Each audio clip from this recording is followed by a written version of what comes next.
Yo, what's up guys? You got your boy Nandra here. Welcome to another video. So for this video, I'm going to be talking about the card, What Are Brambles. Let me quickly go to the card. So What Are Brambles is a very, very good card. Like, to be honest with you, you could argue that's one of the many forces of force, and that's also quite possibly one of like the maybe like top 10 cards in the rotation right now. Probably top 5. So What Are Brambles, as you can see here, countdown 2, 2 mana, amulet. Fanfare, put 2 fairies in your hand. We don't really care about that. Until this amulet leaves play, all ally followers in play and all ally followers that come into play have clash, dealing damage to enemy followers. So as you know, you use this to go ahead and muscle onto the board and go ahead and slap your opponent, and go ahead and just make your field very thorny and or brambly. So this card is really good just because it makes all your fairies effectively 1 mana 2/2s. Well, sorry, 1 mana 2 1s. That's really good. It makes making trades into 1 HP creatures like free kills. It's always good. There's always things you want, things like that. Now this card is really, really terrifying because like there's so many ways to abuse it. Like again, we obviously have like Airbound Barrage.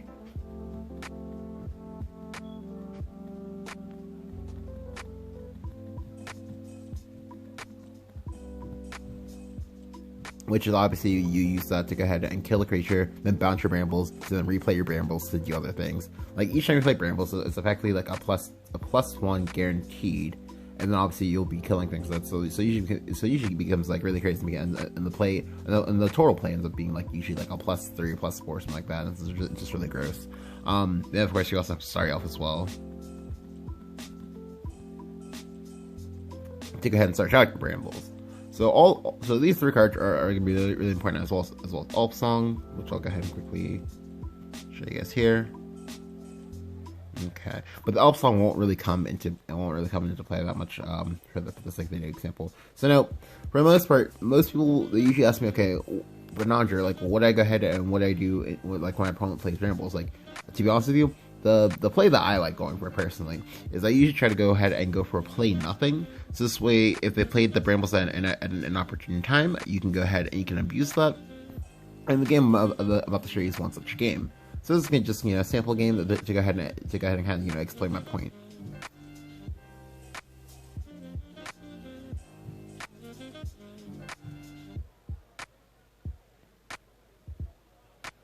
Okay, so I'm playing Sword versus Force. This is a pretty back and forth matchup. Like either side can win. I'm not really sure who I'd say is favored. I feel like it might be the Sword player though. Anyway, so if you're going first versus a Brambles player, you usually want to try to play a creature that has either 1 HP or 3 HP, or sorry, 2 HP or 3 HP. In this case, because I'm Sword, I can obviously do that for free because I have Hedgehogs, I also have Mars, things like that. So here he plays the Brambles. This right here is not something you should do. If your opponent plays the Brambles on 2, the best play is if you don't have a single creature in play, don't play anything. Like, how is he gonna punish you? He can't punish you for you like not having board over for this one turn, because like the scariest thing he can do is he'll play out 2 fairies and you'll still be at 20 HP. That's perfectly fine. So obviously we'll go ahead and play out nothing here. The reason why you do that is because you want to cut down on the number of ways that they have access to brambles. Now you can't do anything about if they've like hard drawn a brambles or if they've hard drawn a Star Elf. You can't do anything about like because you don't know if they're you don't know if that's in the hand or not. However, what you can do is you can play around Airbound Barrage. Airbound Barrage is probably the most devastating just because like if they airbound you, they get to loop the brambles. By looping the brambles, they can go ahead and use any of the number of cards that they have in their deck to go ahead and bounce the brambles and put you in a brambles lock. If you get brambles locked, you're probably not gonna have a fun time. So here again, we see that the scariest thing he does is just play the fairy. We'll go ahead and speed this up a little bit, and now I'm good. Like he played 2 fairies, that's not really scary, right? So now I'll go ahead and just play up my Vals.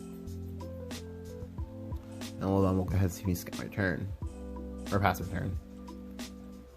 So here you play Star Elf. Again, you can't really do anything if they have the Star Elf. The only thing you can do is just, like, just tell yourself, okay, well, that's fine. I got through it. That's fine. So here, we now go ahead and we now, like, when you know that they play the Star Elf, no matter what, you have to clear every single unit off of their board because you do not want any of these units trading up. You also want to do it so that your best creature, no matter what, your best creature stays above 1 HP. Like, if it stays above 1 HP, you should be fine. So, I'll go ahead and play another Valse here. We play another Valse. To be honest with you, I didn't particularly have to play the Valse here. I chose to play the Valse.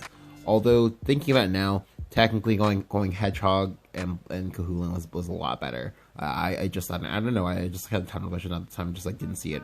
Anyway, but Kahulin and then Hedgehog is significantly better because what you can do is you can go ahead and trade here, bump here, evolve, trade here. This is now a 6/4. Yeah, it's a 6/4 or 5/4. No, I'll try the first time. 6/4. It's a 6/4. That's really difficult for him to clear. He would have to go Brambles, evolve the fairy, and then clear that. So, but here we just gonna see make these bumps, and I'll just settle for making a 4/3 and a 1/1. We had the second Fatal Spell Bomb in our hand, because what I was going for when I did this is so this way I could go ahead and play 2 Hedgehogs, and then play Fatal Spell Bomb, and then go ahead and evolve one of the Hedgehogs over, so this way I would have multiple Hedgehogs in play. But here, he's now playing second Brambles. So for this Brambles, because we already have things on the board, if he doesn't give us the option to, we'll go ahead and we'll just keep the status quo. But here, he gets greedy, he plays Insect Lord. This is good. This is good because yet again we are in a spot where we don't have to commit now. Because the worst part is he knew that we most likely had another Fatal Spell Bomb in our hand because Boris is playing anything that's worth a Holy Pure Bomb. So what we can do now is just kind of Fatal Spell Bomb that away, and we just pass. Again, the worst thing that happens to us is that we take maybe 1 or 3 damage and we lose board initiative. But your sword, you don't really have to care about that. So here, in order to try to pressure you out, what a lot of people will do.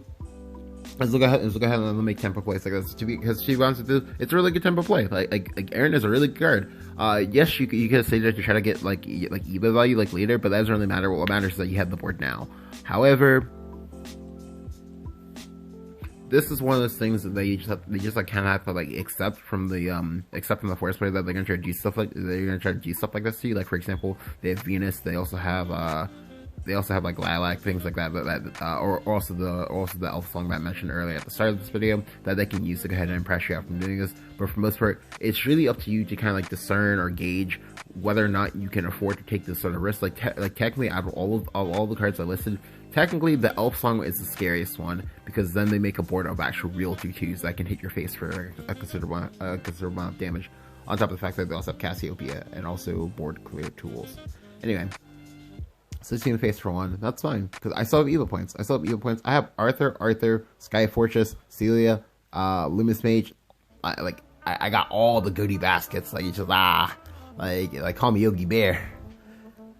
Alright, so we go ahead and clear off the Aaron. That's nice. So here he plays Trick Crystal. To be honest with you, the best play, honestly, and the best play from him is to go ahead and just play Neutral and just keep his zero potion in his hand and don't talk what it is. But he gets really scared here. He trades with the Wrath of Nature. I don't understand why he did that. Because the 2/1 is not scary at all. Because if anything, just gives me a better Arthur turn. So I'll go ahead and play Arthur, grab 4 cards, and then get my full clear if I like. Which I will ultimately choose to go for.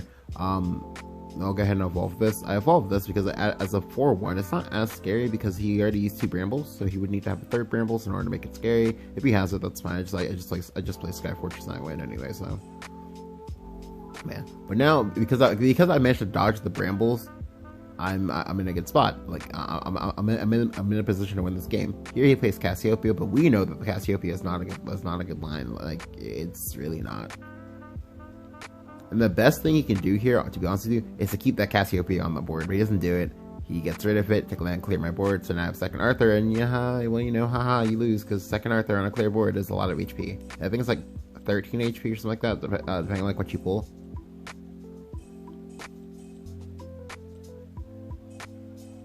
Yeah, it's 13 HP. He can't clear all of that. He plays Deep Wood Anomaly because I don't know. I guess he just had Deep Wood Anomaly. I don't really know. But anyway, at this point, you can already see that the damage is done from his Brambles. Neither of his Brambles gave that much value. They only killed 1 unit. Well, sorry, the first one killed 0 units. Second one killed 1 unit, and that was it. That's not good value, friend. I'm sorry.